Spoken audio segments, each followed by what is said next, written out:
This is Beyond the Bell Tower, where an elite group of North Carolina State University students give us a behind-the-scenes look at their steps to success and show us how they attain even their lofty goals.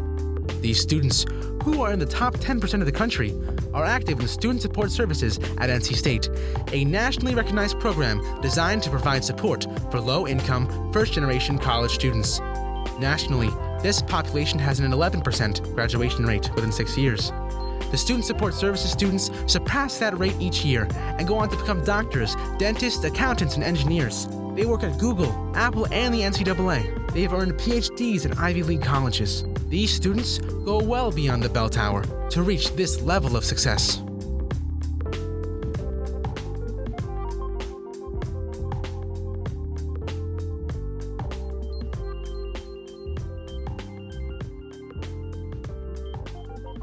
So welcome to Beyond the Bell Tower, the podcast created by TRIO students for TRIO students.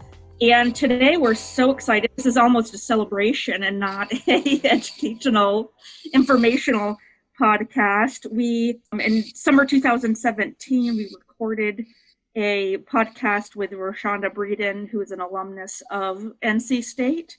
And we're going to get into that as to why we invited her back in fall 2020. At the end of that podcast that we recorded, we had agreed that she was going to come back once she became Dr. Roshaunda Breeden. So we couldn't wait though, because she's very close to becoming Dr. Breeden. And then we also have Tia Canada, who is NC State alumnus with her bachelor's degree and a former TRIO student. And she was one of our heroes, TRIO students. And now she is a first-year graduate student in the College of Education, so we're so excited that she did not leave campus. So again, we are lucky. And Tia's joining Roshaunda and I, because one of the major functions or focus that we're going to take today is on graduate school PhDs as it relates to imposter syndrome and other factors that is experienced by tons of people. It's pervasive and it can be debilitating. And so we're going to talk about how Roshanda conquered the debilitation. So if you want to start with you, Tia, if you want to introduce yourself, where you're from, major, what's important to you. So I am Tia Canada. Like Sarah said, I am a spring 2020 alum of NC State with my bachelor's degree in political science. My concentration was American politics, and then my minor was in Africana studies. So a lot of my time at State was like an identity-based center to like MSA, African American Culture Center, Women's Center, to just kind of like culminate in my degree and what I'm doing now as a first-year master's student in the higher education program here at NC State. I'm from rural North Carolina, Jacksonville, so if anyone's familiar with that area, it's about 45 minutes north of Wilmington on the coast.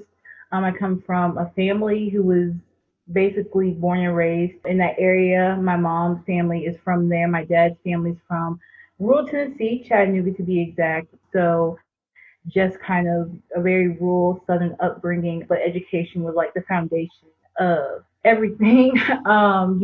Just like going to college and pursuing another degree, hopefully another one following my master's, going into a PhD program. So all of my experiences, politics, my Blackness, education, have all brought me to here and to be at NC State again for another degree.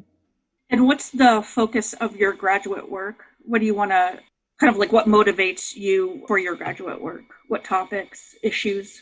So I don't really have a concrete concentration yet, but my research interests centered around Black students and retention at predominantly white institutions. So hopefully I'll be doing research in that area, and also just campus cultural identity and cultural biases on campuses and how that relates to retention for Black students. And I actually have been reading a little bit about retention of Black students and campus identity for historically Black women's colleges. I think a lot of time goes overlooked in academia. So that's also something I want to look into. But those are kind of like my research interests at this time.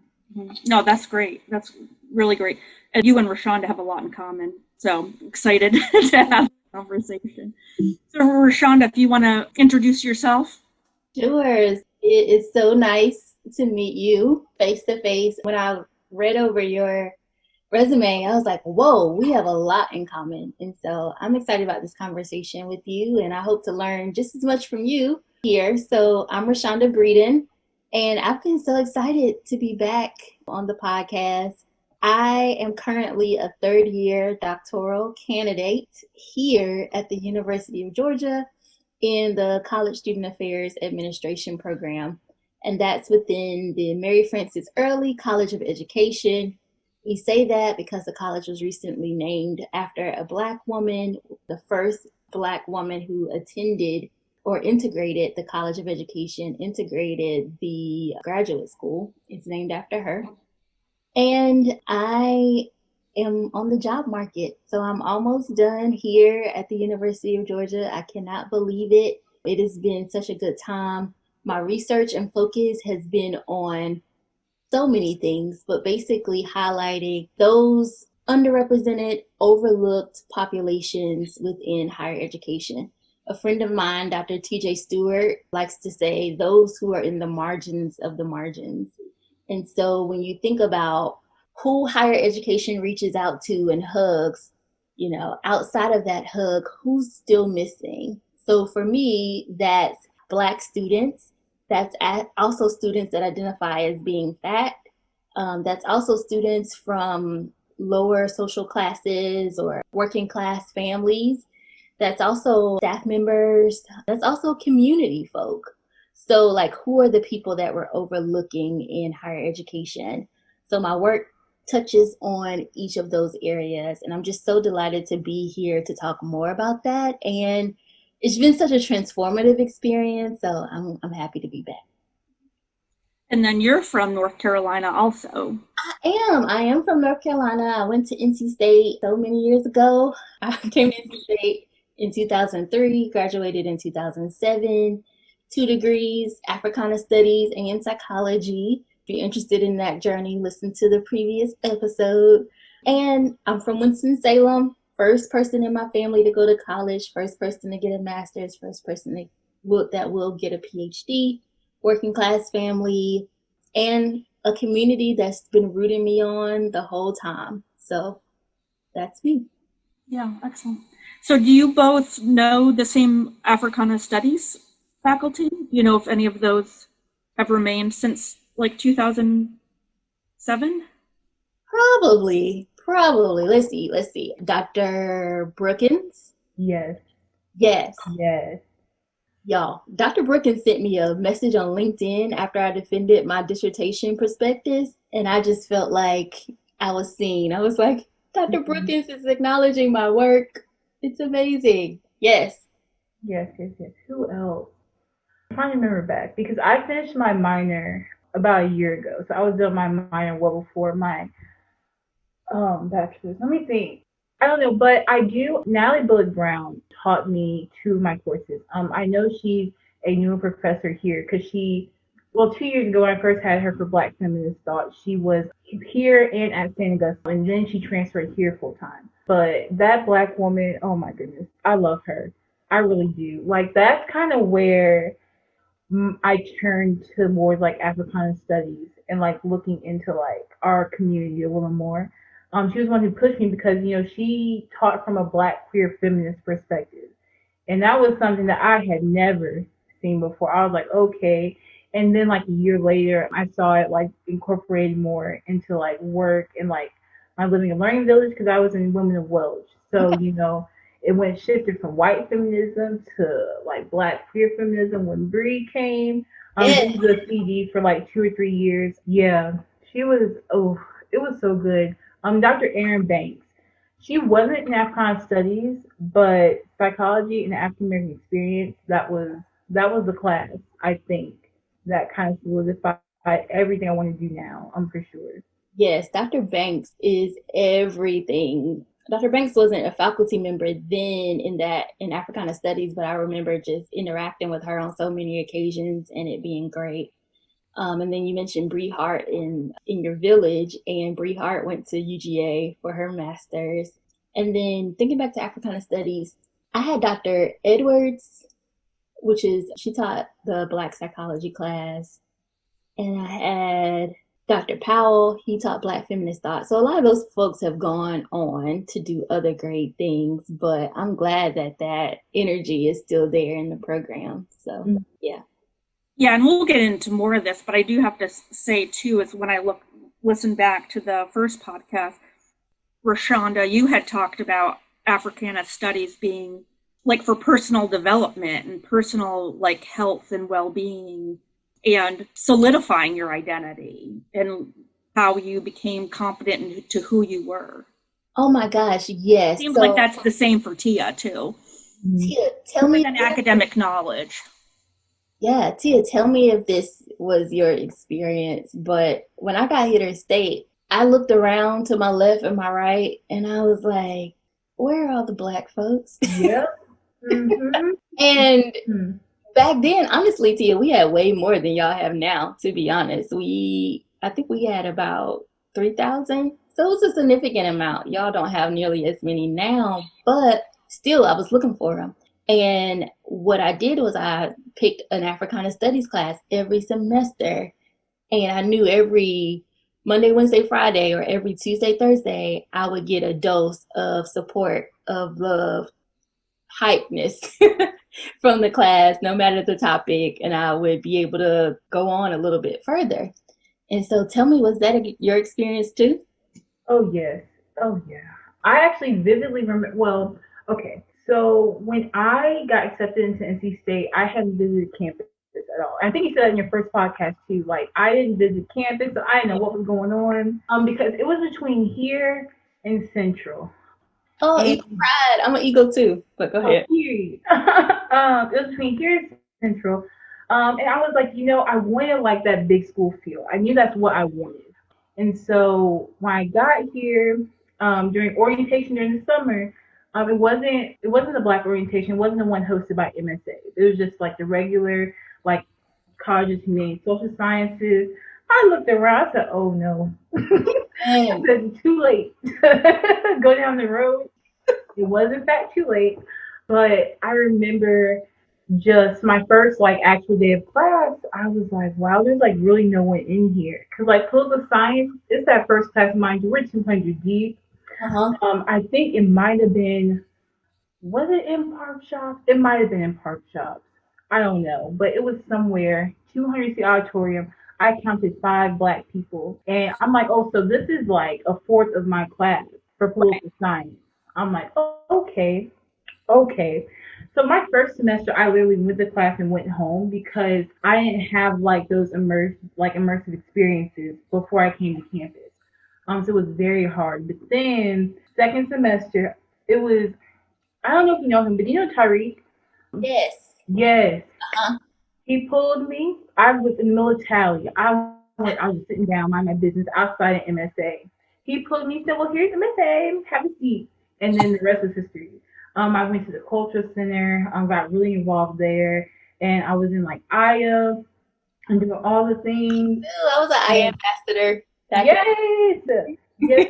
I had to do like all the things. So I had to make up for lost time in first semester. I was actually looking lost. But yeah, definitely the same thing. And I think like now that I look back on everything, I feel like I had to come to NC State to realize how important my Blackness was. Because I came from an area where like we all kind of grew up together. You know what I mean? Yeah. And a lot of times things can get lost in the sauce. And like you kind of realize racism and microaggression and things are present, but it's definitely one of those things like, well, these are people I grew up with too. So it's kind of like we've learned each other. And like I was in this whole new world that's literally a city on its own. NC State is a lot. But yeah, the Black community, listen, they embraced me, I embraced them. And after that, I still had like, it was still kind of like a struggle a little bit, but it was much more of a communal struggle, if that makes sense, because now like every day I'm making sure I'm in places where I at least see people who look like me. So yeah, No, I totally understand. It is a community. Even with the staff there, we're looking for y'all too. When I was working there, we were always like, well, where are the Black students? How are y'all doing?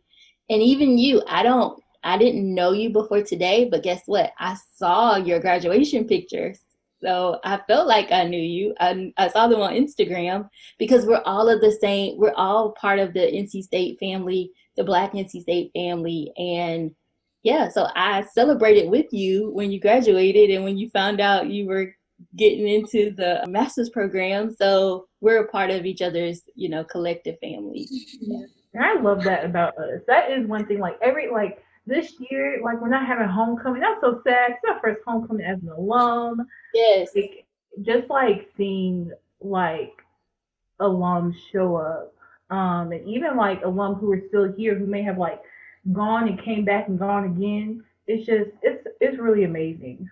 It makes it feel like home. It makes NC State feel like home for sure. Yeah.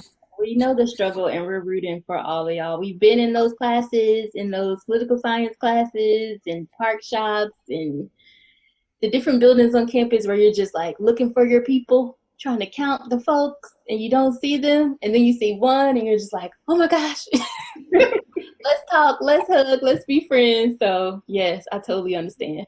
So now you have a little sister and a big sister. Yes. You may not share genetics, but you're pretty much living. We're cousins. We are.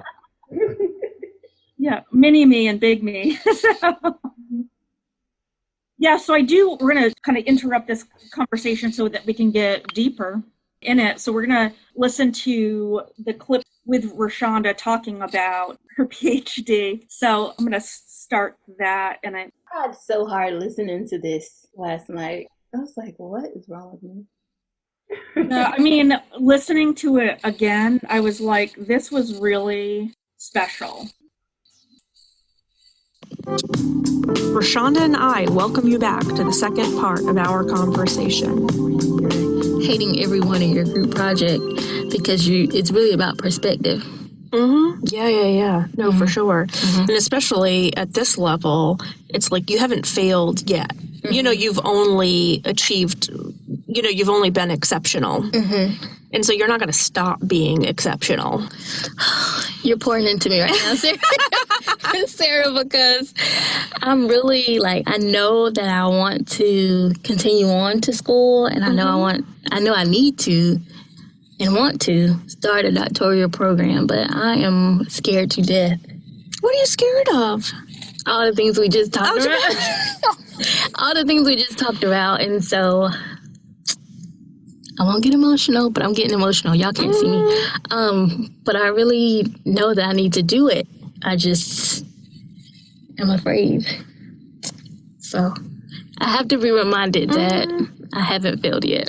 No. And you're actually, from my knowledge of you, of working in student affairs, working in the College of Management, of extending yourself, so not even an area that you had experience. Mm-hmm. You extended yourself in being in a program where I think the people are like, I don't know these people, I don't know this culture, the business culture. Oh, yeah. And now going back to Trio, it's, you're a perfect candidate. And I think, from my knowledge, which I don't have my PhD, but I like to pretend I know everything. Yes. Is that for a PhD program, especially, they're looking for looking for individuals. Mm-hmm. And I know all of this, So what's the first step you're going to take?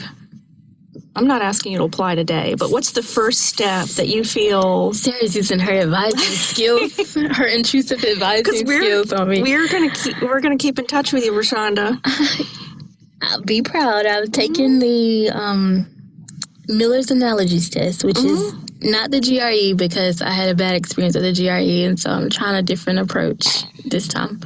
So I've taken that test, and I have a checklist or a spreadsheet actually on places I could apply. I've really been dragging my feet. And I had to be reminded today in talking about this imposter syndrome of why I'm dragging my feet, because there's some place down inside me that tells me, you can't do this. You don't belong here.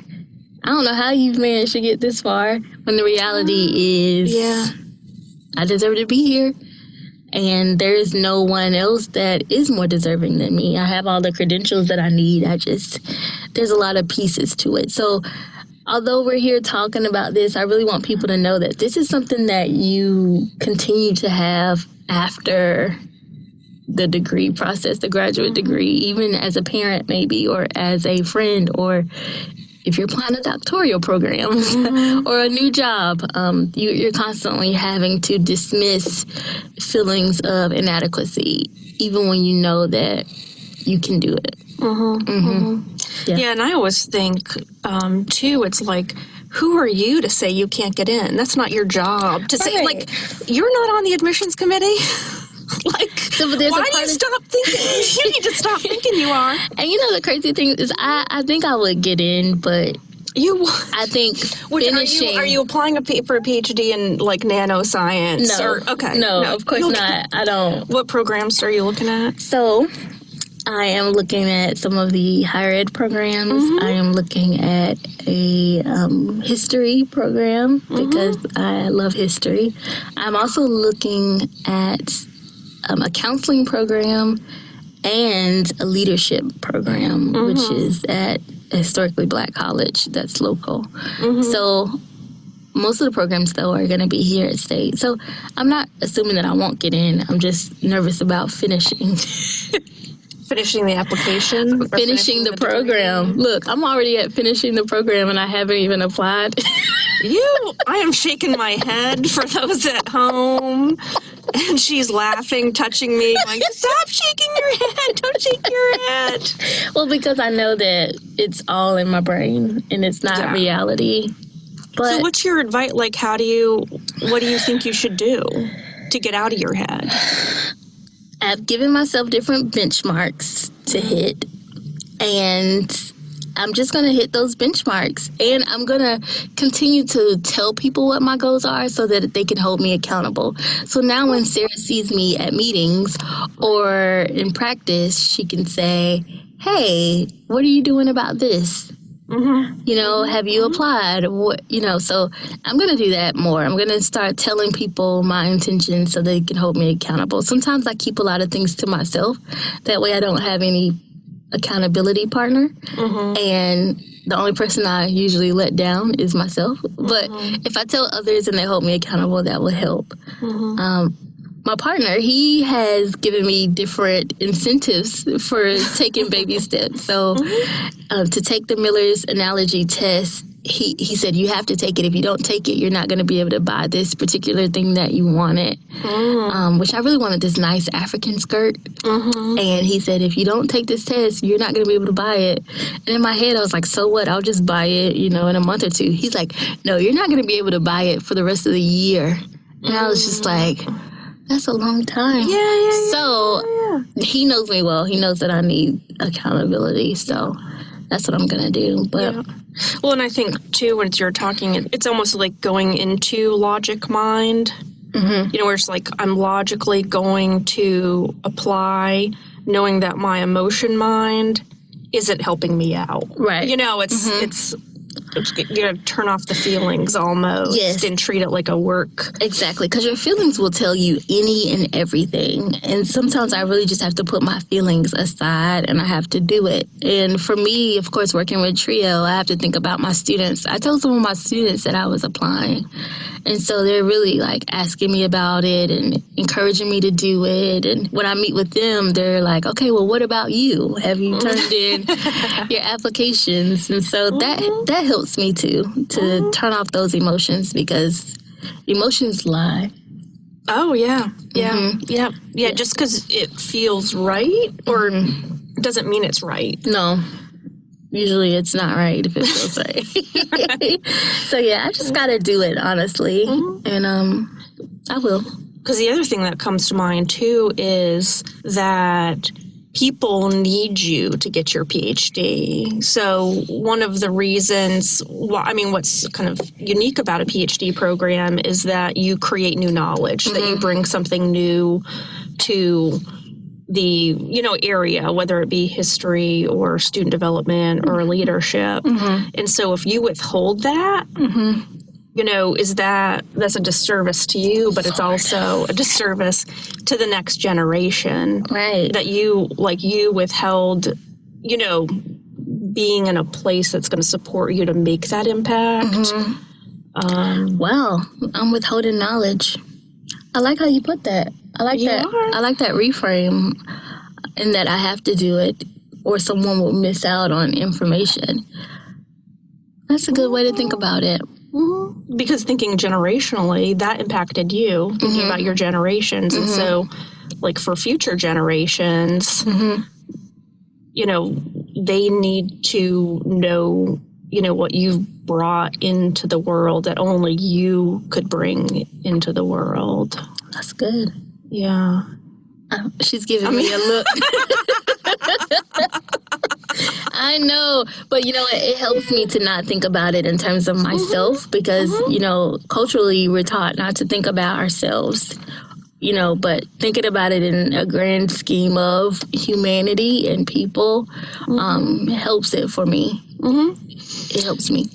Yeah, and that's another whole topic, how we aren't nice to ourselves. You know, how we're nicer to, or even more respectful to other people than we are. Like the stuff we would say to ourselves, we would never say to another human being. Ever. Yeah.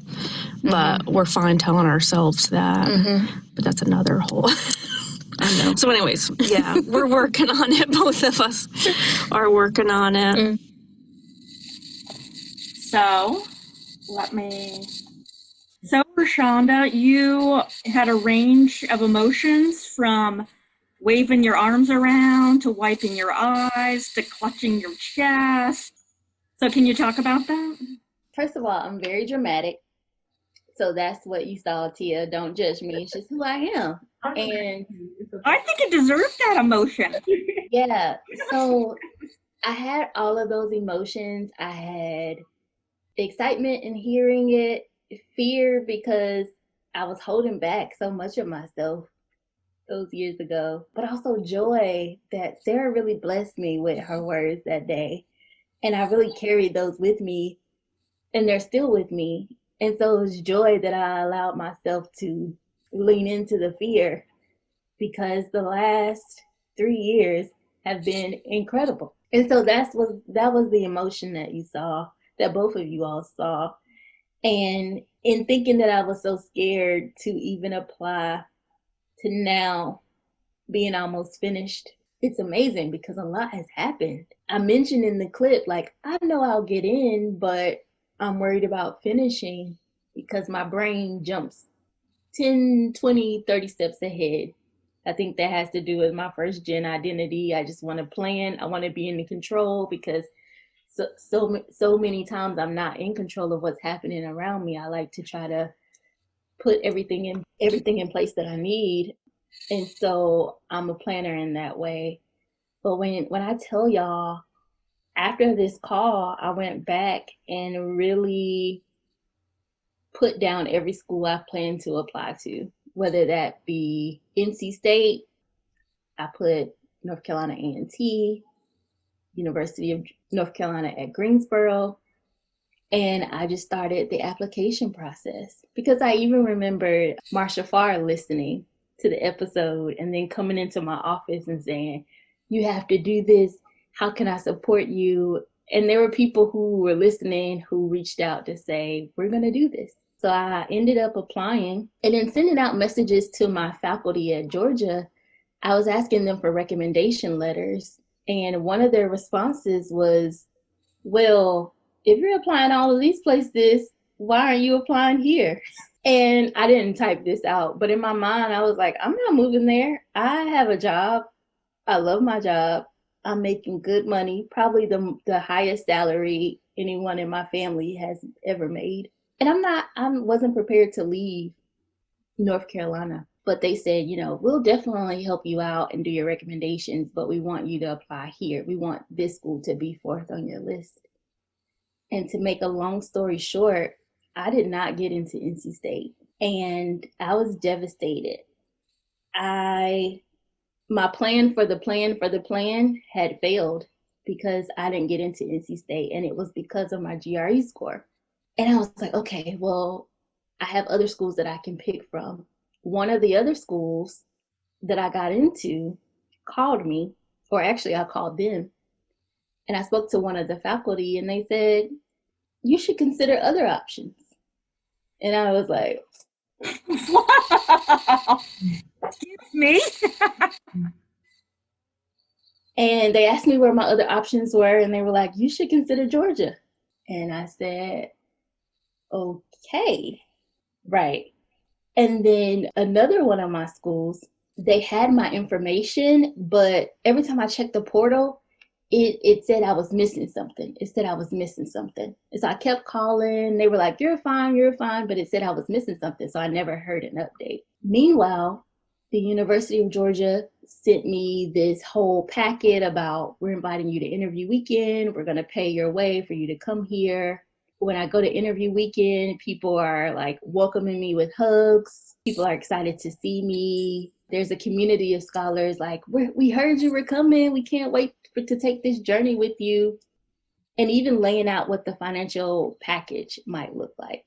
I initially wanted to be in housing because everything was covered in housing, but housing wasn't available. And so I was like, oh, means I'm not supposed to come here. No housing. But one of the faculty they were like, no, we have another position for you working with the faculty. This is what we want you to have. And so even though UGA was not on my list, I had universities here either say no or this isn't the one. And I had the University of Georgia saying, we welcome you with open arms. Here's your money. And so I really had to lean into my fears and make a decision. And when I tell you that listening to that clip just blessed me, because on that clip, you hear me talking about wanting to buy this African skirt and, you know, how important ancestry is to me. And because I've been at UGA, I had a chance to go to Africa. Like, do you see the perspective shift there? Mm-hmm. In Raleigh, I was like, oh man, I really need to do this so that I can have this one small piece of the continent. And the fact that stepping out on faith, I went to the continent in December for the year of the return. And had I not come to UGA, I would never have had that experience. To be able to travel, to be able to learn about my ancestry in that way. And not just the Africa experience, but I've had a Black faculty member as my advisor who has let me sit on book chapters and research teams and has just shown me the way in terms of faculty life and has really just brought me along in a way that's been special. I've also had a group of Black scholars who have just loved on me, poured into me, given me everything that I've needed here, have seen me, embraced me. Again, folks that are bringing me along. And have, for the ones who have graduated, they want to write together and do research together with me. And we're working on things right now.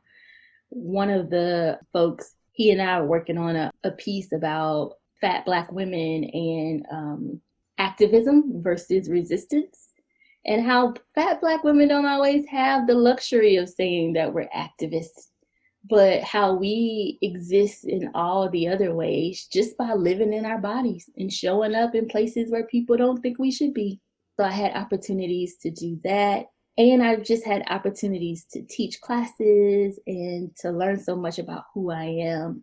I thought I was going to be an administrator, get my PhD, become an administrator of some sort. But I mentioned that I'm on the faculty track because my program has encouraged me to embrace all of who I am.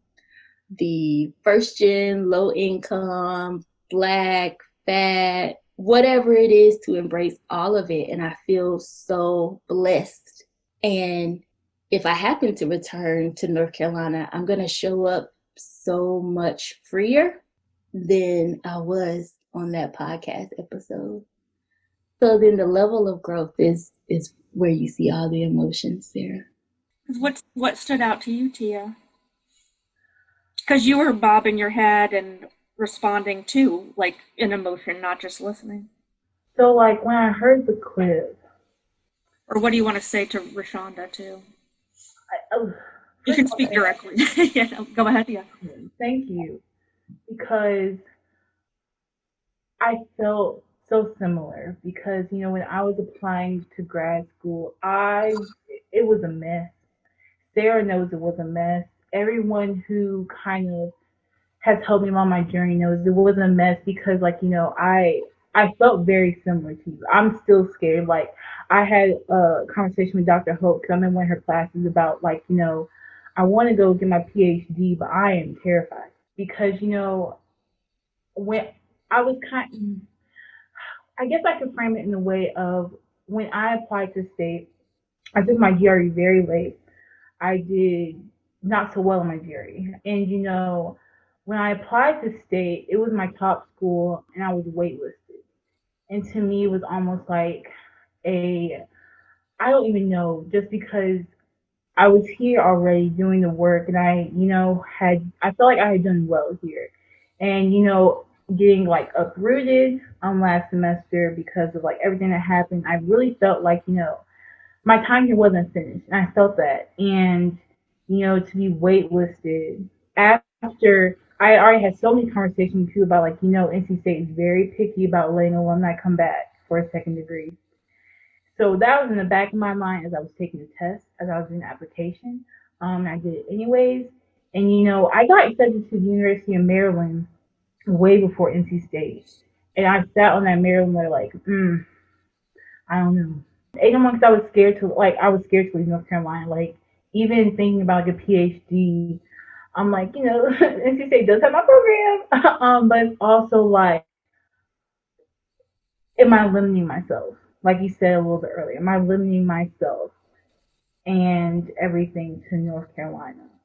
And it's just, I don't know, because there was a lot. You said a lot. You said a lot that I resonated with. You said a lot that I felt in my spirit. And just because I don't know, I don't know.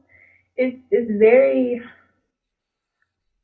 We have a lot in common, and I love that. Just because, I see you, and it's kind of like I don't know, like I see you, and that reminds me of myself. Oh, I can't. Oh, now I'm about to cry. Baby, I'm gonna cry the whole time, and I'm not gonna apologize. I wish we were in person because we could hug. Yes. Yes. But yeah, I in this moment I am terrified because I know this is something I want to do. Because and also another similar thing is I'm a first year student as well. So this is the first time I feel like anyone in my family, and I have a younger sister too. So it's this balance of, yes, I'm the first in my family, but I also want to set precedent because she has things she wants to do. She wants to go into animation, and now she wants to go into psychology and sociology and do all the things. And it's like, yes, you can. And I don't know. And also because, my mom passed away halfway through undergrad. So these degrees, yes, they're mine, but they're also hers. So they are hers, and they're your sisters, and they're everyone in Jacksonville, everyone in Chattanooga. They're theirs. And so you really have to hold on to that when you're afraid, Tia, because the fear, like I said, will tell you not to even consider applying to Maryland or not even consider applying out of state. But you should apply to all of it. If your program is here, apply there. See what type of package they'll put together for you. But apply everywhere. Don't be held back by what people have told you were your limits or what you told yourself were your limits. And when it is tough to get outside of yourself, then you do it for your sister. Then you do it for mom. Then you do it for the person's name that you don't even know because that history is lost. Mm-hmm. But you still know that they were there because you're here. That's who you do it for. So it's okay to be afraid. It's okay to feel the feelings. It's okay to cry, but we still have to do it as Black women because it's been done for us. And I meet every single day whether on Twitter or on Instagram or just out here in these streets, someone says that they aspire to be in a dot program, be in a master's program, or just show up as their full Black self because I'm doing it. And I'm like, I'm not anybody special. Like my favorite Beyonce quote, if my country A can do it, anybody can do it. But literally that's how I feel. Like if people want to know, like, how do you do it? I just show up. I just apply to all the things. I just step out there and I do it. One example of that is this fellowship that I want you to apply to. It's called the Southern Regional Education Board, SREB.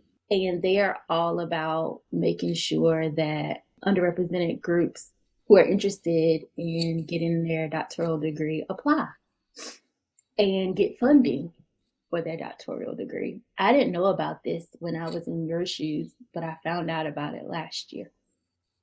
Had missed the deadline, didn't think anything of it, but they extended the deadline due to COVID. And so something inside of me, somebody, some auntie, some grandma, somebody said apply. And basically I had to put together a package of materials, and they awarded me $20,000 to do research. And so right now my dissertation is funded off of a $20,000 fellowship. And so that's an example of how we have to just trust ourselves and believe that whatever our dreams are, they're possible.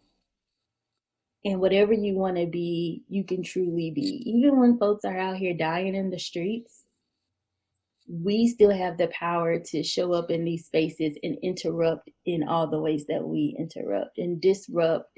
And like Sarah said in the clip, if we don't do it, who's going to do it?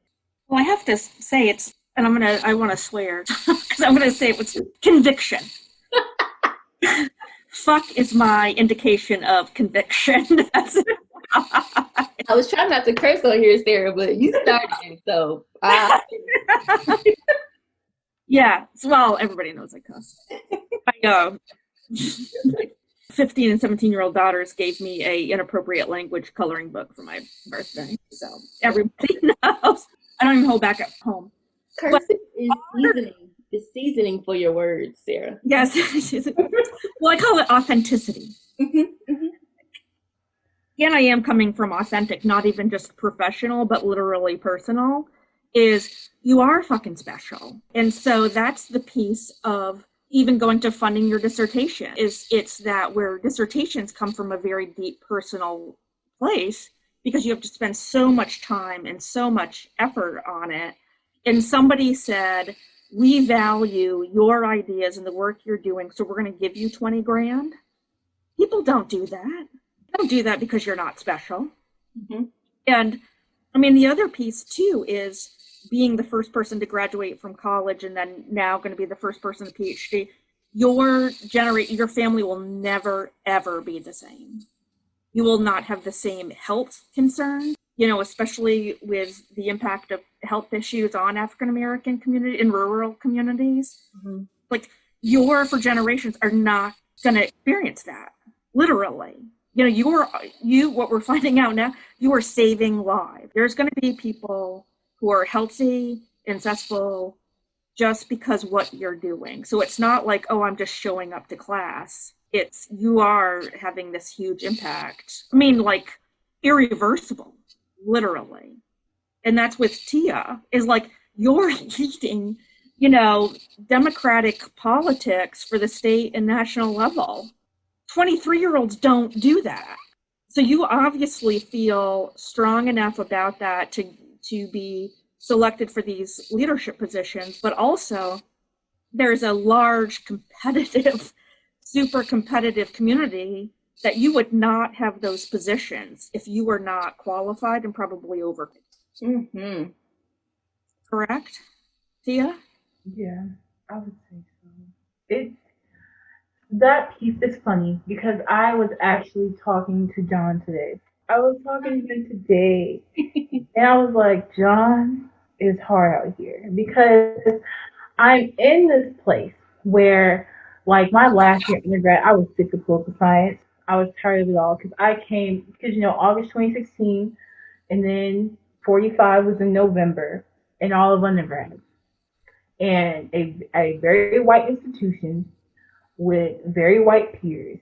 And I was done. Like, literally, I remember there's only one professor who I think got it in my department. I'm not gonna say got it in my department, just in my department that I had knowledge of. Mm-hmm. And I was talking to John earlier. I was like, I want to kind of dissolve this part of myself, like the political aspect of myself, because all I'm known for the most part, outside of like being involved in black things, is being involved in political things. Mm-hmm. And especially after everything that's been happening over the summer and yesterday with Breonna Taylor and everything, it's just like I don't have it in me anymore. Like even now when I do when like in my political work now, like I'm the Black Caucus chair, and that politics to me is different because we don't have to censor ourselves as much as I had before,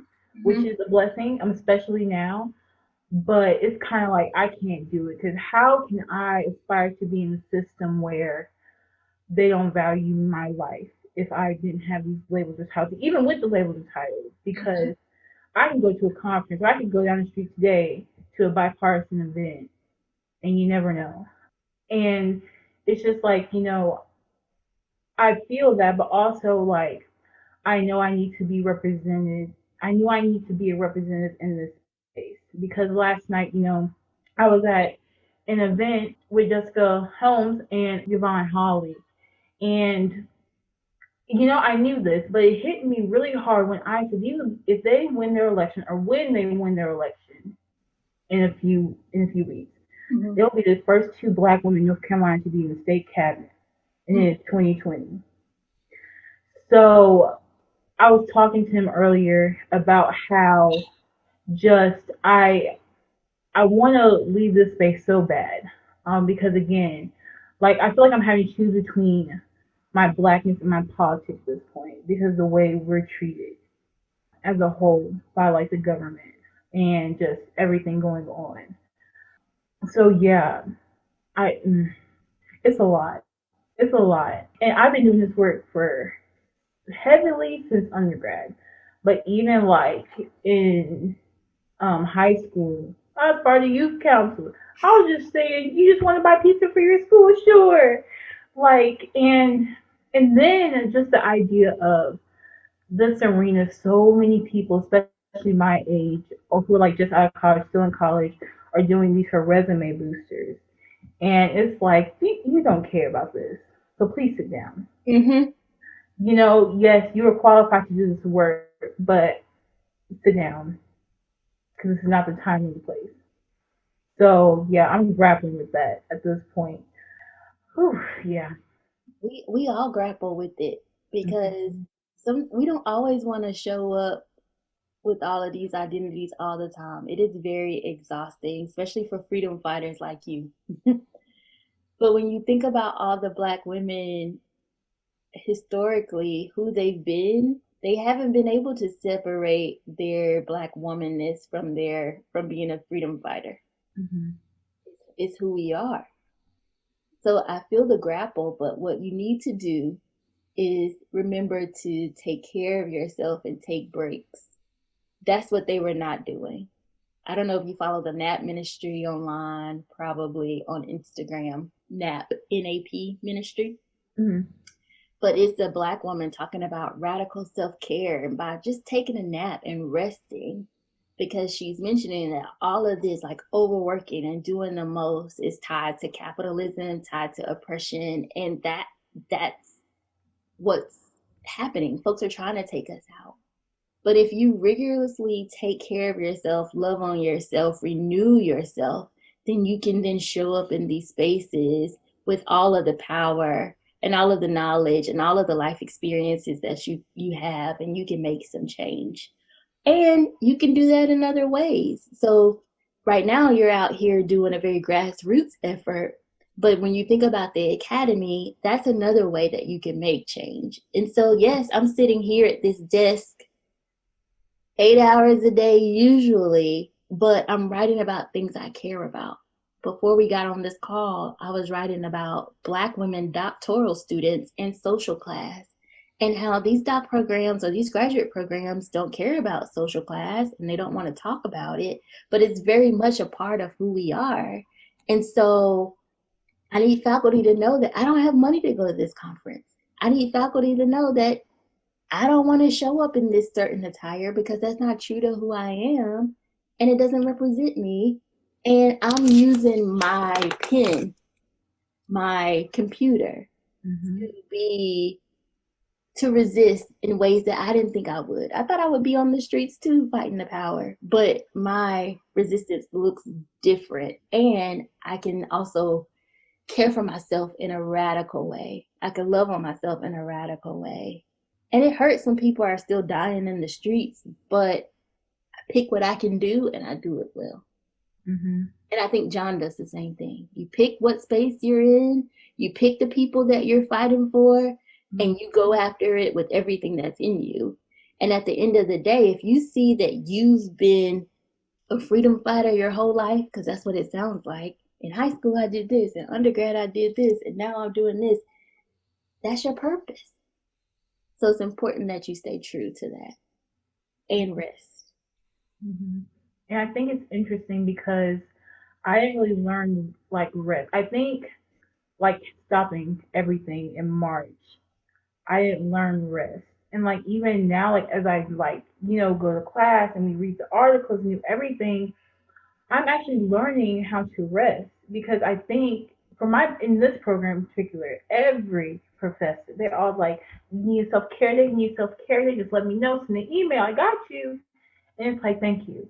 And I tweeted this, I think the other day, that I have never felt more supported in my scholarship and as a whole human than I am right now in this program. And it's hard. Don't get me wrong.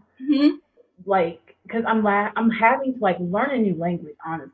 Like reading like articles and whatnot. But I haven't felt as supported as a whole human. You know what I mean? Like my professors are like reaching out, like, I know this is happening in the Black community right now. How can I support you? And I never saw this. And it's at the same institution. I've never seen this. Different colleges, different experiences. College of Ed is very different than other colleges. And I'm learning how to rest because of the people around me now. And I'm thankful for that because I was running rampant. Like Sarah knows, I was everywhere for like my last 2 years of undergrad. Like there was no rest in anything. So I'm glad I'm learning that now for sure. But you also have to think about, when have you seen Black women rest? I've never seen it. Not very often, not at all. So understand that when you're doing it right now, like Sarah was saying, you're changing the narrative for the future generation. You're changing the narrative for people when they see you, like, oh yeah, she's amazing, but she rests. She rests.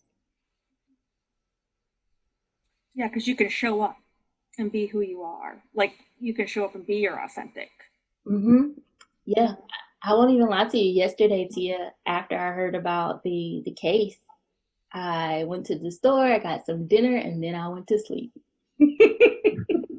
No social media, no mindless scrolling, no watching the news. Why? Because I took stock of myself and how I was feeling, and I was like, oh no, I can't. If I'm gonna have to show up tomorrow and be my full self, I don't need to go down this rabbit hole. I already knew what was gonna happen before I heard the news.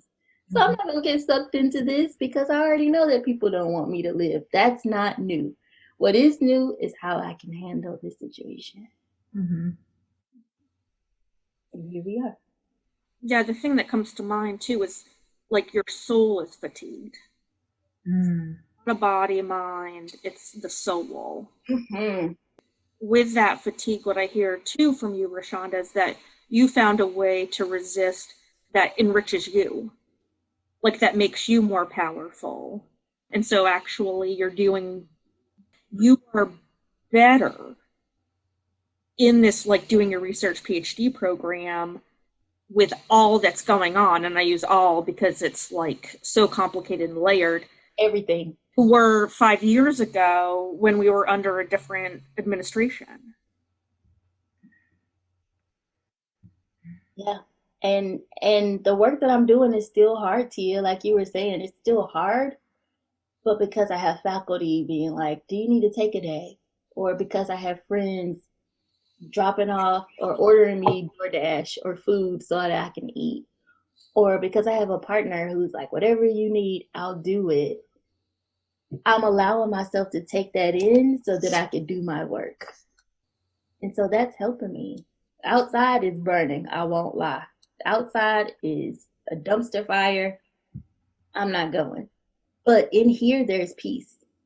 In here, I know my purpose. In here, I can still do my work, and it's beautiful. So sometimes you just have to let go of the fear so you can step into like the what if. Do you ask for help, Tia? Do you have accountability people that you are authentic and vulnerable with? I do. It took me a while to get there, but I do. And I'm really glad that it's an array of people, right? So it's like some people I still know in undergrad. It's people who, like, I graduated with who are now, like, at different programs. So, like, Jasmine, like, Sarah, Jasmine. Yeah. She's friends. Been friends since freshman year, Simon Hall. Uh, um, she's like one of my primary accountability partners just because, she's at Georgia State. So even though we're far away, we're still going to say, it's like, girl, you see this? Or, girl, I did this. Like, and it's just a great time. And like, even now, like, it's interesting because I'm starting to form that relationship more with like professional staff and faculty who, like, now that I've transitioned into a graduate student and like, a professional, pre-professional, it's kind of like they're there for me, but on a different level. And to where like you're here now, so I got you, sis. And I think that's been so helpful. And I'm really glad I have it coming from all different aspects of myself. You know what I mean? So like my undergraduate self who's like still kind of there, wants to help the kiddos, and even like working in some of the offices where I see, people who are my friends, but who are also now, my students. And then just like alum who are in higher ed who I don't, they graduated 2013, they out here calling me, are you okay? And then people who've gone to other institutions doing similar programs and even completely different programs. But we're all in this first semester of grad school in a pandemic when Black people are being taxed. And yes, help is needed, but I'm also getting it in a way that I didn't beforehand, which I'm really grateful for. Yeah, I was wondering too, because this is related with how you resist, is your professional, scholarly interests. So because both of you have something very in common in your research interest with regard to higher education and marginalized populations. So Roshanda just barely defended her proposal. So you want to share the details of that? Yes, I can. Y'all, I told y'all I did not want to come back to UGA, and there's a lot of reasons that I didn't want to come back, but I couldn't put it into words. It was something in my spirit that was resisting coming back to UGA. And for those who aren't familiar with UGA is a college town. Athens, Georgia is majority the college, and there is a small population of people who live in the town. And every time I'm here, I've always felt like Black people were not getting what they needed. It's something innate in me that said, Black people here, there's a history here that you need to unpack. And so when I got here in 2018, one of the things I did, I took a Black driving tour of the area. And I found out so much about the connection with enslaved folks who were enslaved by the university and folks who lived in the town. And from doing that in 2018, I started to think about what are the experiences of Black communities in proximity to historically white institutions. What's the history there? So beyond enslavement, there have been instances where Black folks have been researched by white institutions. There's been instances where Black people were not even allowed to come on campuses or be students. There's been instances where historically white institutions have removed Black communities from where they live so they can erect residence halls and other buildings. And so for me, what I just started to see was this web of distrust that was being built between Black communities that live in college towns, that live in proximity to historically white institutions. And I started to do that research here in Athens. And so then that's how I came up with my research interest, like what's really happening here, and how has what has happened affect the now? How has what has happened impacted job outcomes in this community? How has what has happened impacted the health of the community here? How has what's happened impacted the educational outcomes in the community here? And so that's the research that I'm doing. I have 2 UGA students who are Black on my research team, and we're doing participatory action research. So they are helping me, come up with questions to ask. They are helping me figure out who to interview, and we're doing it as collaborative work. And so it's not just about me as the researcher, because I'm not from here. It's about them actually explaining, this is what the community is like. This is what we do. This is how we do it. And they're helping me with the project. We're interviewing Black students at UGA who are from Athens. We're interviewing Black community leaders here who are from Athens. And we're interviewing Black families in family style focus groups. And when I tell you that already some amazing history, secrets, things are just unfolding, things that I felt in my spirit from day one, Tia. What I thought to be true was true. There's a building on campus where they found literal bodies, and they tried to say, oh, these are the bodies of some white folks that died years ago. Long story short, they are the bodies of enslaved folks. And so you got a community here that's like, something's happening, we want to talk about it. And they're sharing their stories with me in a transformative way. And not only are we just taking that in as a research team, but we're also coming up with action plans. So I know the freedom fighter in you will appreciate this. But we're like, okay, now that we know what we know, what do we do next? And it's so exciting because I don't think I ever have thought about research in terms of action, but that's who I am. I'm not just going to have y'all talk about your stories just to be talking about them, just for kicks and giggles. We're going to talk about next steps. And so if I happen to stay here after the job search, I will continue doing the research with the communities that I'm working with. I will continue to work on the action plan, but I also have the 2 student researchers who are working with me who plan to do this work whether I'm here or not. And then if I happen to go somewhere else, there are so many other towns that are similar to Athens, where the Black community just feels like they've been shut out from conversations around access, around health, around educational outcomes, and they want to have a voice in the conversation. And so wherever I land, I want to continue doing this work, because there's no reason why I should live across the street from an institution and feel like I don't belong there or don't have access to that space, especially when my folks literally built the institution. And so that's what my work is all about. And so I encourage you to think about all of the assignments and things that you have in grad school and ways that you can turn those assignments into actual research that you want to continue to work on. Definitely. Because like it's really interesting because I know I want to research, but I don't know what I want to research, if that makes sense at all. Mm-hmm. And I want to know because since I've been like, I'm looking at it just from like an NC State perspective. Since I've been here, I've noticed like people have told me, yeah, black people, we're almost non-existent on this campus, and it goes down every year, and that can be seen in anything you find that the university has available. And I just want to know why are black people not staying? Not necessarily here, but like I feel like it's an issue at all these predominantly white institutions, especially in the South.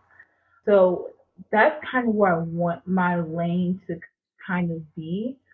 And I went to the South in particular because I remember last fall I went with Trio. We visited UVA, and as soon as I got on that campus, it's like the ancestors were telling me to get back on the bus. That's it. Yes, that. And I was like I was walking around campus, and I was like, it feels so cold and stark and everything. So I went to the Rotunda, which is, if y'all know, that's at UVA, and it's like you can see Monticello from UVA, which is Thomas Jefferson founded the institution. So I'm sitting in Rotunda, I'm looking, and mind you, it's like a tourist attraction. And they were like, oh, it was built by enslaved people. When I said, interesting, let me go up and down the floors. And I'll never forget, I was on the bus back and I was telling them, I was like, y'all, I don't think y'all know this, but they have a walking slave tour on their campus. So an institution of higher education where black students are at, where the ancestors in my spirit when I stepped on campus said, please go back. You have all of this. And I want to know how because this impacts black students who go there. And UGA, listen, that research lab they have for my particular interest, amazing. But my spirit says you can't go there. I'm not going to count it out, but I truly do believe your body feels things before your mind, psyche, everything does.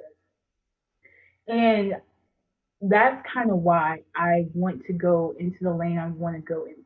I don't know what it is. I don't know how to pinpoint. I don't really have it nailed down yet. But I know that's it because that one day at UVA, and that community, I'd go on for days about that trip. I really could. It was a lot. It was so much. And like Charlottesville itself, I did not see an ounce of blackness in my 2 days. I was like, okay. But yeah, I definitely, I feel that. I feel that. Right? So it's something in your body that you know to be true. And then when you start to peel back the layers and you're like, I was right, like the ancestors told me, that's on another level. But I would say you do know what you want to research. You just have to pull it out of you. And it doesn't have to be one thing, right? Mm-hmm. So I'm passionate about a lot of different things. Like I mentioned in the beginning, I'm passionate about Black students, but I'm also passionate about Black staff members. I'm also passionate about fat folks. I'm passionate about queer folks. I'm passionate about a lot of different buckets. And so I keep a journal. Anytime an idea comes up for me that I want to explore some more, or I just have questions, like you said, I jot it down. And then I'll go back and look at like, what are the themes and patterns here? What am I trying to explore? And that's how I come up with my research topics. Gotcha. That was my thing. I'm interested in a lot of things. That's just how I am. Which is like the great thing about my program right now is that higher ed is so interdisciplinary. So in all my classes, like every idea I have is gonna be a paper here or there. But I was so worried about like having so many different interests because that's a lot. It's a lot, especially if like, you're trying to do research on a lot of different things, I feel like it would be a lot. And sometimes they connect to each other, and sometimes they don't. Mm-hmm. And I think that's something that just affirmed me, being able to have all these buckets, because that was something I was worried about. I was like, oh, I can narrow down to one thing or maybe two things that possibly connect to each other. How am I going to do that? So yeah. Yeah, put it all out there. And even now, like, go ahead and submit certain things to conferences like ACPA and NASPA. I think they have like a October 2nd deadline or something like that.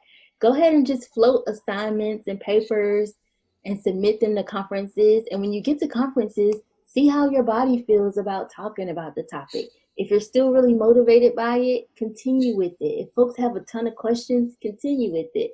If it's a whole energy overhaul and you have to like work yourself up to do it, that ain't the topic. But start to share, even on campus and like different roundtable conversations, and you'll know when it's right. You'll know when you've actually hit something, because your body, like you said, your body will tell you. I'm going to say something and you can tell me to shut up. It's out of my lane, but I'm going to say it. Because when you were talking, Roshanda, about having like the opinion or the idea that there was trauma going on at UGA.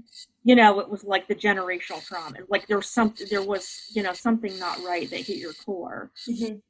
And then it's like, no, now I've done research, which is valued by, say, higher ed and kind of different classes of people.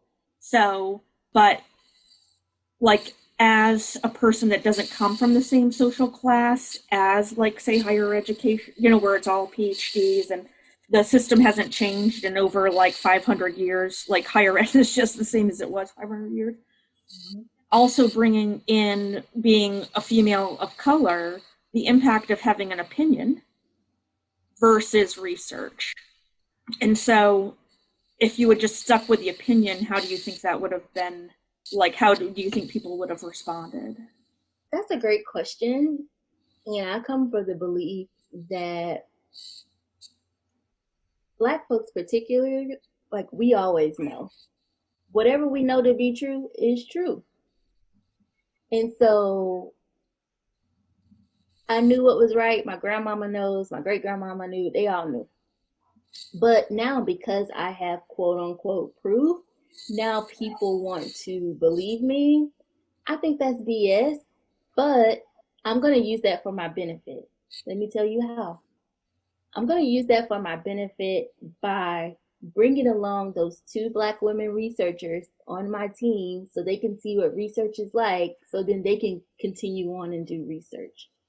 I'm going to bring the community along with me so then they can see all of the possibilities around my research, and they could see how their ideas are going to be raised up.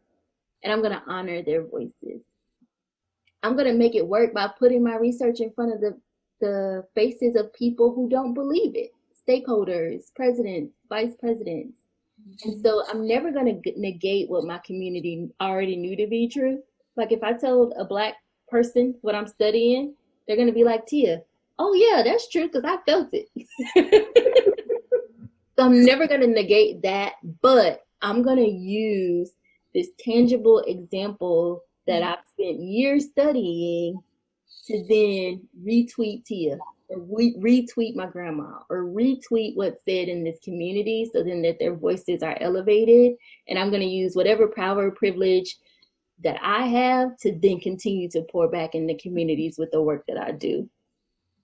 And so I'm going to play their game, but reap my benefit, or reap the community's benefit, rather.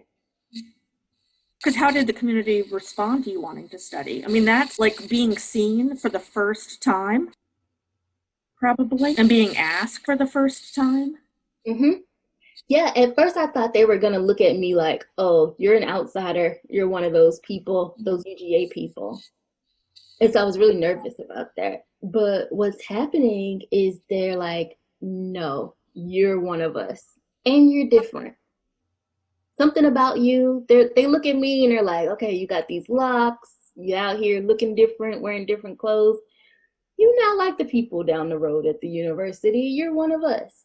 And so I think my posture and showing up with them is different. And I'm letting them lead most of the conversations. And I'm paying them for their labor. So thanks to this grant that I received, I'm not just like, tell me your story and then running away. I'm like, tell me your story. Here's payment for your labor and help me know who else I should talk to. So they feel invested in the process. And that's the difference.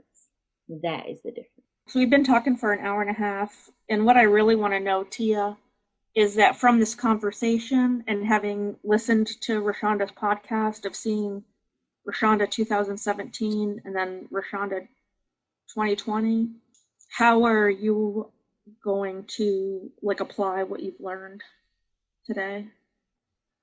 Whew, that's a lot, Sarah. I think for sure one thing is just, to believe in myself. Because, I just believe in myself. I don't know how to elaborate. It's just a lot going on in my feelings.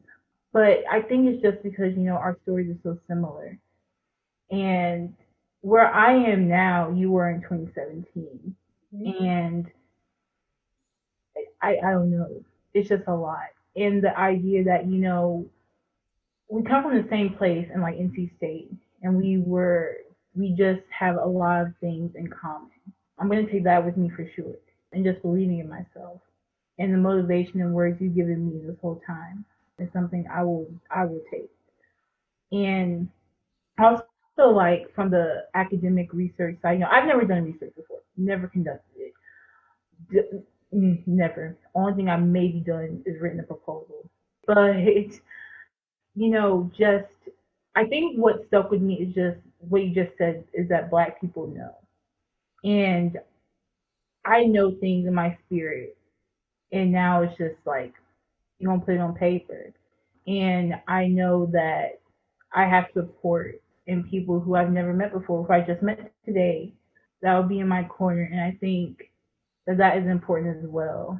And I don't know, I'm just taking everything. I really honestly don't know how to formulate words, but just know I'm taking everything. Listen, no, I feel in my spirit that you are taking so much for this conversation, and I'm taking a lot from you too. I'm reminded of all of the things that my work can do for people. I'm reminded that people do and are watching what's happening with me, and that I should share more, because I never know who is going to feel motivated by it. I'm also hoping, I'm going to put this on wax, I'm hoping that we can continue to work together, talk to each other. I can maybe pull you in on a conference or paper or both. Definitely. That way you don't feel like, can I do this? And once I start introducing you to some folks, you're going to be like, oh, if they can do this, I definitely can. So I hope that we stay in touch. I do too. Roshanda, what have you learned from Tia today? Or even from what you saw on her resume and all of that stuff? Yes. One, just from looking at your resume, I saw that you were a freedom fighter. And so that's why I've been calling you that today. And I really want you to go out and research Black women who were doing the work that you were doing years ago, because you embody that same work ethic, but you're going to also rest. So I want you to just be clear about what your purpose is and study your purpose for you, not for school, but for you. Also, in just reading about you and seeing your pictures on Instagram, I'm just reminded that whatever you decide to put your mind to, it can be done. And you have a whole community around you. You mentioned Tyreek, the person that introduced you to the Cultural Center and MSA. You mentioned John, all of these folks that I'm also connected to. You mentioned Jasmine. I'm also connected to Jasmine. All these same folks that you're connected to, that I'm connected to, that means that we are connected to each other. And so that means that you're never alone. You have your people and you have everything that you need. I also learned from you that it's okay to make a decision to stay home or to stay at a place if it feels good for you. And it can be as good as you want it to be. So don't apologize for staying in a place that you felt like you should stay in. I'm definitely interested in coming back to NC State, but sometimes I'm like, do I need to go back? Do I need to venture off? But it's okay with saying, you know what? I felt really good about staying home, and that's the decision that I made, and here we are. So I say, stand in your truth, sis, because you blessed me today. So I'm glad we had this conversation. I am too. So in 3 years, Tia, you're going to come back on the podcast, and I'm going to have a young trio student to join the conversation, just like you did with Roshanda, and you're going to talk about your PhD work, and you're going to pass the torch. All right. Sounds like a plan. And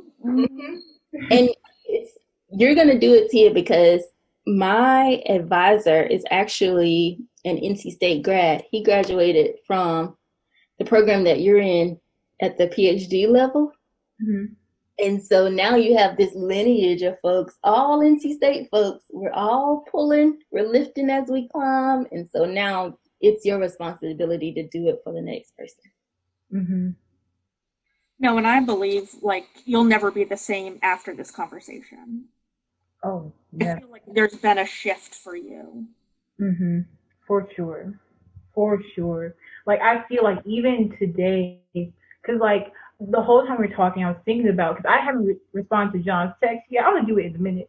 But I haven't responded to his text yet. And I was laying all this out on the table. And now, like, my whole energy has shifted in the best way possible. And, you know, for about the past couple of weeks, this is only my 7th week out here in grad school. Mm-hmm. And imposter syndrome was real. Like, BGS, like, I had to go to BGS. I was like, y'all, listen. And they were like, no, you're where you need to be. And I've been feeling that lately. And so, like, yeah, my whole energy has just been shifted in the best way possible. And one of the things I didn't get to say, but I'll say now, is that when I first got here, I was in a workshop, and a Black woman said to me, "You're not an imposter. If anybody's an imposter, they are. You've worked 10 times over to be here. You've pushed past all of the barriers. You've overcome situations from high school, middle school. You first gen, low income. You literally, like Sarah was saying earlier, are overqualified to be here. And if anybody is the imposter, it's certainly not you." And when she said that to me, I was like, oh, you done changed the game. Mm-hmm. So now, like, that's the energy that I want you to have. I want you to hold your head up high everywhere you go. I want you to, when you apply to stuff, I want you to be like, yeah, I applied, here you go. When you write papers, I want you to be happy to turn it in. When you just show up, you want the room, the energy in the room to change now that you're here, right? Mm-hmm. So, like, that's the energy and posture that we have with us because of our families, because of our communities, because of our lineage, because of Trio, because of, you got all the people with you, because of John, you got your community with you, and that needs to show up with everything you do. Mm-hmm. Okay? We not the imposter. We not. You're the one who's going to call bullshit when you see bullshit. Oh, and you know what I mean, Tia? Like in some of your classes, and you're like, a quick side glance, go back to my business. Just think inside, like, imposter. Okay. Just have a card to raise. Just check. Just right.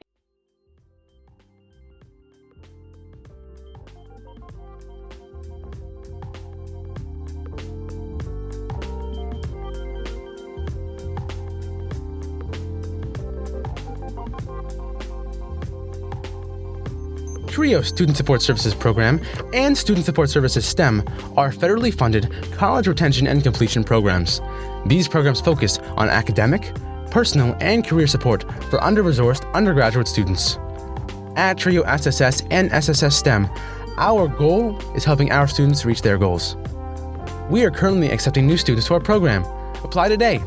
Go to www.ncsu.edu to learn more about student support services at NC State.